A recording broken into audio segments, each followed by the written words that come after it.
Hi, I'm from Sophos Support, and today I'll show you how to quickly migrate Sophos UTM objects into Sophos Firewall using the updated Sophos Migration Utility tool. In version 0.6, Firewall rules are now supported. For more information, check out the relevant documentation linked in the video description. Let's get started. The tool is a script that can be found on GitHub and must be executed within Sophos UTM. This means you need to download the tool and then upload it to the UTM firewall. Supported and unsupported features can be found here in the tool's description. Next, I'll give a quick overview on a UTM that's ready for migration. This firewall has some network objects that need to be migrated, along with 6 firewall rules. These rules have different concepts such as network groups, service groups, and even an any rule. Next, I'll demonstrate how to transfer these to Sophos Firewall.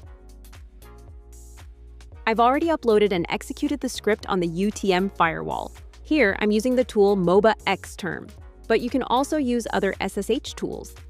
After running the script, you get an export.tar file on the Sophos UTM firewall, which must be downloaded and imported into Sophos Firewall.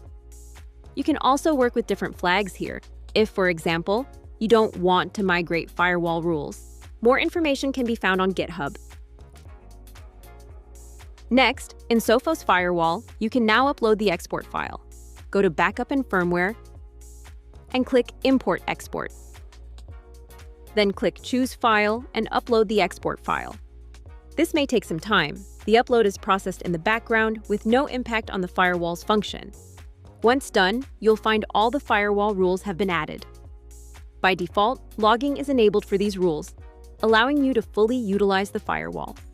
The UTM doesn't have zone objects, so the zone object is always set to any for these firewall rules. Here you can see this under the source and destination zones.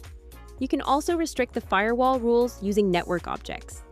The service objects were also migrated with the corresponding groups. You can also configure additional security settings here, such as intrusion prevention, application control, or web filtering. Finally, all network objects from the UTM were also migrated. You can find them under Hosts and Services and use them fully here. I hope you found this useful. Relevant documentation for this tech vid is linked in the description. Go to the Sophos community to engage with Sophos experts and have your questions answered. And visit Sophos Tech Vids to learn more helpful tips and get the most out of your products.